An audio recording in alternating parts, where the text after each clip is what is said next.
Les armoiries sont présentes tout autour de nous, gravées dans la roche des monuments, fondues dans les vitraux des églises, peintes sur les faïences anciennes. Mais nous les retrouvons aussi sur les panneaux de rue de nos villages ou sur les plaques d'immatriculation de nos voitures.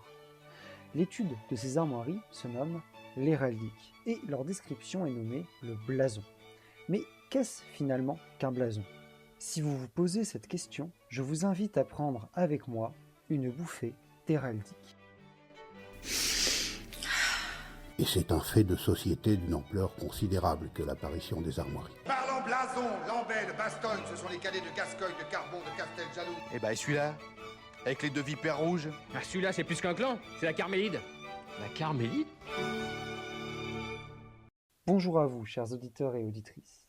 Bienvenue dans ce premier épisode du podcast Une bouffée d'héraldique, qui ouvre une série de plusieurs épisodes introductifs sur l'héraldique et les armoiries. Ces épisodes aborderont leur composition, leur signification, ou encore le fait social qu'elles constituent. Vous trouverez en description de ce podcast, pour chaque épisode, les références bibliographiques que j'ai pu utiliser, ainsi qu'un court épisode exposant mon positionnement et ma formation. Cette série introductive a pour vocation d'exposer les bases de l'héraldique. Si vous êtes déjà connaisseur ou connaisseuse de ce sujet, je vous invite donc à vous tourner vers les épisodes qui suivront.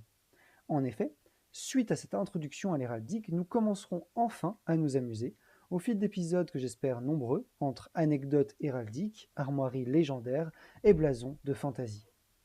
Mais trêve de palabres, entrons de suite dans le vif du sujet.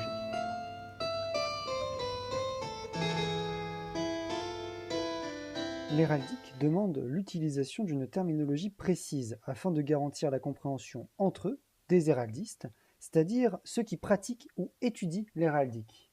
L'héraldique est donc l'ensemble de pratiques qui ont pour objet les armoiries, plus communément nommées blasons. Nous tenterons toutefois de limiter notre usage de ce terme, le terme blason, dans le sens d'armoirie, bien qu'il soit rentré dans l'usage courant. Pour un héraldiste, le blason désigne en effet l'art de la description des armoiries, selon des termes propres à l'héraldique, sur lesquels nous reviendrons dans les épisodes suivants. La description en elle-même de ces armoiries, qu'elle soit orale ou écrite, elle se nomme le blasonnement. Le blason et le blasonnement qui en est le produit se réfèrent donc à un objet qui est l'ensemble des armoiries.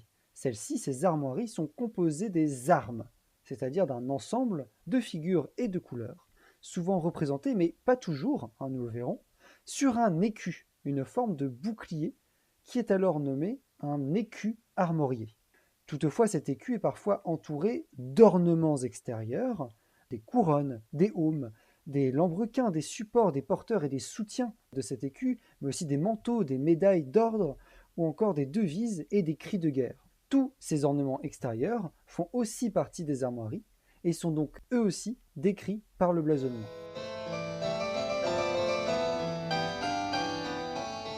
Toutefois, l'élément le plus courant et le plus important des armoiries est bel et bien l'ensemble formé par les armes, représentées sur l'écu armorié.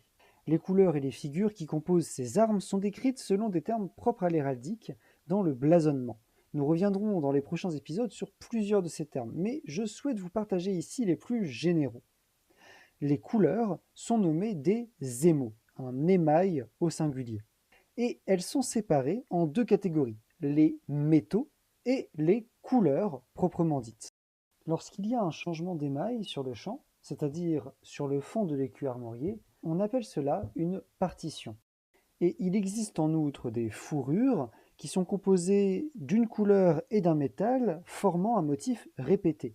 Et ces fourrures sont considérées comme des couleurs unies, donc qui peuvent être un fond, qui peuvent former le champ d'un écu armorié. Pour ce qui est des figures, elles sont de deux types. Les meubles, donc des représentations d'êtres animés ou d'objets inanimés, et les pièces qui sont des figures géométriques. Nous aurons l'occasion de découvrir peu à peu les termes qui sont associés à ces figures au fil des épisodes. En effet, cet épisode-ci est déjà terminé.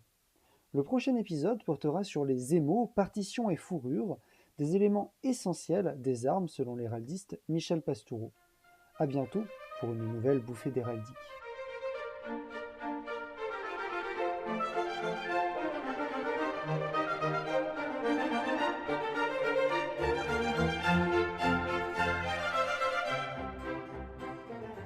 reviens vers vous, chers auditeurs et auditrices, en cette fin d'épisode pour vous faire part de la bibliographie utilisée pour cet épisode introductif.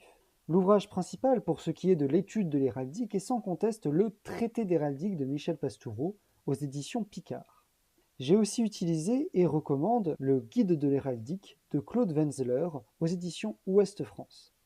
Il s'agit d'un ouvrage de vulgarisation, parfois peu scientifique, mais qui reste assez juste sur de nombreux points et qui a l'avantage d'être beaucoup plus accessible que le traité de Pastoureau, bien plus onéreux et de toute manière épuisé aujourd'hui. En attendant le prochain épisode, je vous souhaite de bonnes lectures.